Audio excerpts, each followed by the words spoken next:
തള്ളയും മോനും പെങ്ങളും മുൻപേലും കൊണ്ടിട്ട് എന്റെ പൊന്നു മോൻ അങ്ങനെ ചെയ്യില്ല. ഞാൻ എപ്പോഴും പറയുന്നു, എന്റെ പൊന്നു മോൻ ആ കൊച്ചിനെ കൊല്ലില്ല. അതെനിക്ക് ഉറപ്പാണ്. ഈ ലോകം മൊത്തം പറഞ്ഞാലും ഞാൻ വിശ്വസിക്കില്ല. എന്റെ മോൻ കൊല്ലൂല, കൊല്ലാൻ വേണ്ടി ചെയ്യൂല. പിന്നെ അവന്റെ കയ്യിൽ നിന്ന് എന്തെങ്കിലും പറ്റിയെന്നുള്ള ഓസ്കാറിന് വല്ല ചാൻസും ഉണ്ടെങ്കിൽ ദേ ഈ സ്ത്രീക്ക് കൊടുക്കണം. നിങ്ങൾ വിചാരിക്കും ഒരു കരയുന്ന ഒരു പാവം മകനെ ചൊല്ലി കരയുന്ന ഒരു അമ്മയോട് ഞാൻ എന്താ ഇങ്ങനെ സംസാരിക്കുന്നതെന്ന് നിങ്ങൾ വിചാരിക്കുന്നുണ്ടാവും. ഈ സ്ത്രീ ആരാണെന്ന് നിങ്ങൾക്ക് മനസ്സിലായോ? 1.5 വയസ്സുകാരൻ്റെ മരണത്തിന് കാരണമായ അഷ്കർ എന്ന് പറയുന്ന ഒരു കാട്ടാളൻ്റെ അമ്മയാണ്. അപ്പം ഇവരോട് ഈ രീതിയിൽ സംസാരിക്കാൻ സാധിക്കത്തുള്ളൂ. ബാക്കിയും കൂടെ കേൾക്കാം. അഭിനയ കുലപതിയാ. അവന് മാത്രമേ അറിയാവൂ, എനിക്കറിയില്ല. അവനും അറിയാം, ആ കുട്ടിക്കും അറിയാം, എനിക്കറിയില്ല. മക്കളെ ഈ നാട് മൊത്തം അറിയാം എന്താണ് സംഭവിച്ചത് എന്ന്. അഷ്കറാണ് ആ കുഞ്ഞിന്റെ കൊലയാളി എന്ന് ഈ നാട് മൊത്തം അറിയാം. പക്ഷേ ഈ സ്ത്രീക്ക് മാത്രം അറിയത്തില്ല. അയ്യോ കരഞ്ഞങ്ങ് മെഴുകുകയാണ്. ഇവർക്ക് ഓസ്കാർ തന്നെ കിട്ടും, അതിൽ കുറഞ്ഞൊന്നുമില്ല. നിങ്ങൾക്ക് അത് തന്നെ കിട്ടും. സ്വന്തം മകൻ ഇത്രയും വലിയ ക്രൂരകൃത്യം ചെയ്തിട്ടും അമ്മയ്ക്ക് അറിയില്ല പോലും. അയ്യോ എൻ്റെ മോൻ ഇങ്ങനൊന്നും ചെയ്യില്ല. പിന്നെ ആ 1.5 വയസ്സുള്ള കുഞ്ഞ് തന്നെ ചെയ്തതാണ് ഈ ക്രൂരതയൊക്കെ സ്വന്തം ശരീരത്ത്. ആണോ സ്ത്രീയെ? നിങ്ങൾ വർത്തമാനം കേട്ട് കഴിഞ്ഞാൽ ആ കുഞ്ഞ് ഒറ്റയ്ക്കാണ് ഇതൊക്കെ ചെയ്തത് എന്ന് പറയുമല്ലോ. ആണോ? ഇത്രയധികം ക്രൂരത 1.5 വയസ്സുകാരനോട് ഇവനാണ് ചെയ്തതെന്ന് അവൻ പോലീസിനോട് കുറ്റം സമ്മതിച്ചു. എന്നിട്ടും തള്ള ഇവിടെ കടന്ന് മെഴുകുകയാണ്. തള്ളയ്ക്ക് ഒന്നും അറിയത്തില്ല. എൻ്റെ പൊന്ന് തള്ളേ, നിങ്ങളും കൂടെ ചേർന്നിട്ടല്ലേ ആദ്യ ഭാര്യയെ ഇവൻ കല്യാണം കഴിച്ചു കൊണ്ടുവന്ന ആദ്യ ഭാര്യ ആമിന എന്ന് പറയുന്ന 18 വയസ്സ് മാത്രം പ്രായമുള്ളപ്പോഴാണ് ആ കുട്ടീനെ കല്യാണം കഴിച്ചു കൊണ്ടുവരുന്നത്. ആ കുട്ടീനോട് ഇത്രയധികം ക്രൂരത ചെയ്ത നിങ്ങളും കൂടെ ചേർന്നിട്ടല്ലേ? തള്ളയും മോനും പെങ്ങളും മുൻപേലും കൊണ്ടിട്ട് ഇങ്ങനെ ആവാനുള്ള ദിവസം എന്താ സംഭവിച്ചത്? 3 പേരും കൂടി തല ഭിത്തിയിലും വെച്ചിടിച്ച്. തലയെ പിടിച്ചിടിച്ചല്ലേ? ഓ, പിന്നെ മോളെ എന്തൊക്കെ ചെയ്തിട്ടുണ്ട്? എന്നെ അടിക്കും, വെള്ളത്തിൽ പിടിച്ച് പൊക്കി. അപ്പം നിങ്ങൾക്കൊന്നും അറിയത്തില്ല. മകൻ പുണ്യാളനാണ് എന്നാണ് നിങ്ങൾ പറയുന്നത്. ആ 18 വയസ്സുള്ള ആമിന എന്ന് പറയുന്ന കുട്ടി ഇന്ന് ജീവിക്കുന്ന അവസ്ഥ, ഏത് രീതിയിലാണ് ആ കുട്ടിയുടെ ജീവിതം പോകുന്നത് എന്ന് വല്ല പിടുത്തമുണ്ടോ നിങ്ങൾക്ക് പിടുത്തമില്ലാതിരിക്കത്തില്ല. കാരണം ക്രൂരത ചെയ്തത് നിങ്ങളും കൂടെ ആണല്ലോ. എങ്ങനെയൊക്കെ ചെയ്യാം, എത്രയൊക്കെ രീതിയിൽ ആ കുട്ടീനെ ദ്രോഹിക്കാം, അത്രയധികം നിങ്ങളൊക്കെ ദ്രോഹിച്ചു.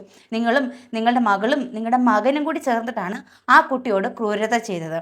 ഇന്ന് ആ കുട്ടി പരസഹായമില്ലാതെ കുട്ടിക്ക് എഴുന്നേൽക്കാൻ പറ്റത്തില്ല. 2-3 പേര് ചേർന്ന് പിടിച്ച് വേണം ആ കുട്ടീനെ എഴുന്നേൽക്കാനായിട്ട്. അതിൻ്റെ ദേഹം തളർന്ന അവസ്ഥയിലാണ്. ഞങ്ങളൊക്കെ വീഡിയോയിൽ കണ്ടിട്ട് ചങ്ക് പൊട്ടുന്ന അവസ്ഥയാണ്. അത്രയധികം ക്രൂരമായിട്ട് ഒരു പെൺകുട്ടിയെ ചെയ്യാൻ തയ്യാറായ നിങ്ങളുടെ മകനും നിങ്ങളുടെ മകളും ഏത് ലെവലാണ് എന്ന് എല്ലാവർക്കും വ്യക്തമാണ്. ഇപ്പം തന്നെ 1.5 വയസ്സുള്ള ഒരു കൊച്ചിനെയാണ് ഇത്രയധികം ക്രൂരമായിട്ട് അവൻ പീഡിപ്പിക്കുകയും മരണത്തിലേക്ക് തള്ളിവിടുകയും ചെയ്തത്. എന്നിട്ടും മകന് വേണ്ടിയിട്ട് വന്ന് യാചിക്കുകയാണ്, യാതൊരുവിധ ഉളുപ്പുമില്ലാതെ വാദിക്കുകയാണ്. എൻ്റെ മകൻ പുണ്യവാളനാണേ, എൻ്റെ മകൻ ഇങ്ങനൊന്നും ചെയ്യില്ല എന്ന ഒരു കാര്യം അവിടെ ഒരു രൂപക്കൂട് പണിത് മകനെ അവിടെ അങ്ങ് പ്രതിഷ്ഠിക്കും. എന്നിട്ട് എല്ലാ ദിവസവും രാവിലെ ഉച്ചയ്ക്കും വൈകിട്ടും കൂടെ അമ്മയും മറ്റുള്ളവരും കൂടെ ചേർന്നിട്ട് ചെന്ന് തിരിയും കത്തിച്ച് പ്രാർത്ഥിക്കും. പുണ്യാളൻ അഷ്കർ എന്ന പുണ്യാളന് വേണ്ടി പ്രാർത്ഥിക്കും. എൻ്റെ മകനൊന്നും ചെയ്തില്ല പോലും. സാധാരണ മക്കൾ എന്തെങ്കിലും തെറ്റ് ചെയ്താൽ അമ്മമാർ അല്ലെങ്കിൽ അച്ഛന്മാർ തിരുത്താൻ ശ്രമിക്കും. രക്ഷകർത്താക്കളാണ് മക്കളെ തെറ്റിൽ നിന്നും തിരുത്തി കൊണ്ടുവരാൻ ശ്രമിക്കുന്നത്. പക്ഷെ നിങ്ങൾ ചെയ്തത് എന്താ? അവൻ്റെ തെറ്റുകൾക്ക് കൂട്ടു നിൽക്കുകയും പ്രേരിപ്പിക്കുകയും അവനോടൊപ്പം തെറ്റിൽ പങ്കുചേരുകയും ചെയ്ത ഒരു സ്ത്രീയാണ് നിങ്ങളെ അമ്മയെന്ന് പോലും വിളിക്കാൻ സാധിക്കത്തില്ല. ആ ഒരു മഹത്തായിട്ടുള്ള പേര് നിങ്ങൾക്ക് യോജിച്ചതല്ല. അത്രയ്ക്ക് നീചമായിട്ടുള്ളൊരു സ്ത്രീയാണ് നിങ്ങളാണ് യാതൊരു ഉളുപ്പുമില്ലാതെ ഇങ്ങനെ വന്ന് പറയുന്നത്.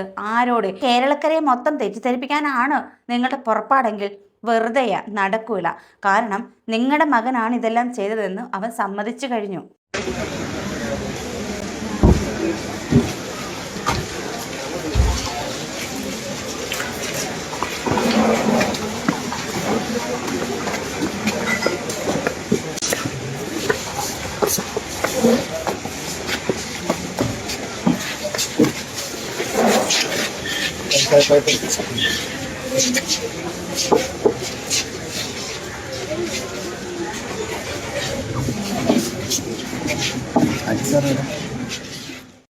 ഈ ലോകം എന്തെന്നറിയുന്നതിന് മുമ്പ്, ഈ ലോകത്തിൻ്റെ നിറം എന്തെന്നറിയുന്നതിന് മുമ്പ് ആ 1.5 വയസ്സുകാരനെ ഈ ലോകത്ത് ജീവിക്കാൻ അനുവദിക്കാതെ പറഞ്ഞയച്ച രാക്ഷസനാണ് നിങ്ങളുടെ മകൻ.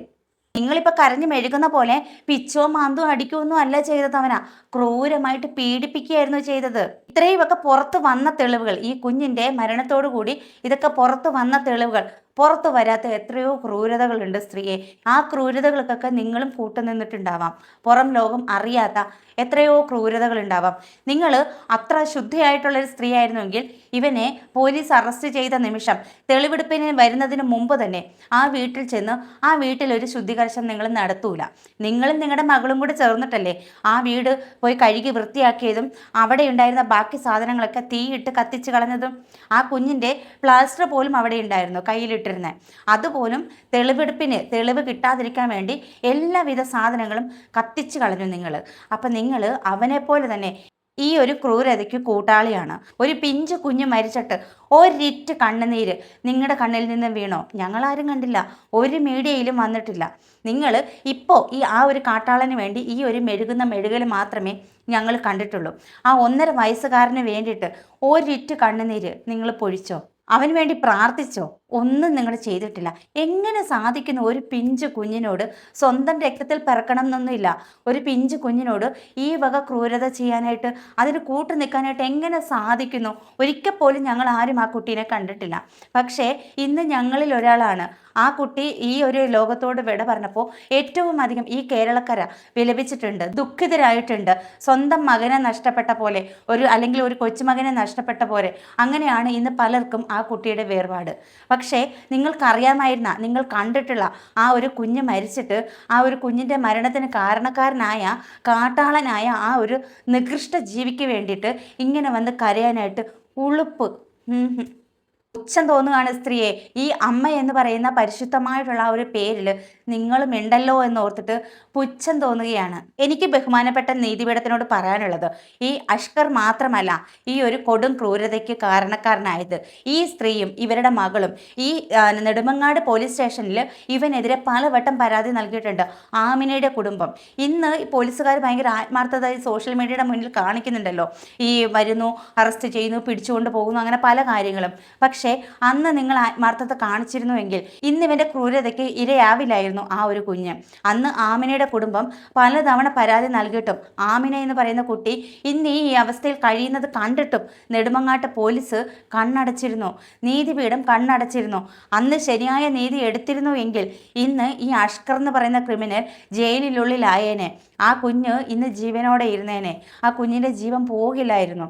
സത്യം പറഞ്ഞാൽ നമ്മുടെ നീതിപീഠം പലയിടത്തും കണ്ണടയ്ക്കുന്നത് കൊണ്ടാണ് ഇതുപോലെയുള്ള അഷ്കർമാർ വീണ്ടും വീണ്ടും ജനിക്കുന്നതും വീണ്ടും വീണ്ടും കുറ്റകൃത്യം ആവർത്തിക്കുന്നതും. അതുകൊണ്ട് ദയവ് ചെയ്ത് ഇനിയെങ്കിലും നീതിപീഠം ഒന്ന് കണ്ണ് തുറക്കും. അങ്ങനെ നിങ്ങൾ നിങ്ങളുടെ ജോലിയിൽ ഉത്തരവാദിത്വവും ആത്മാർത്ഥതയും കടമയൊക്കെ കാണിച്ചു കഴിഞ്ഞാൽ ഇതുപോലെയുള്ള അഷ്കർമാർ ഉണ്ടാവില്ല, ഇതുപോലെ ആമിനമാർ ഉണ്ടാവില്ല, ഇതുപോലെയുള്ള അർഷിദ് എന്ന് പറയുന്ന ആ ഒരു കുഞ്ഞിൻ്റെ ആ ഒരു നിസ്സഹായാവസ്ഥ മറ്റൊരു കുഞ്ഞിനും വരുത്തില്ല.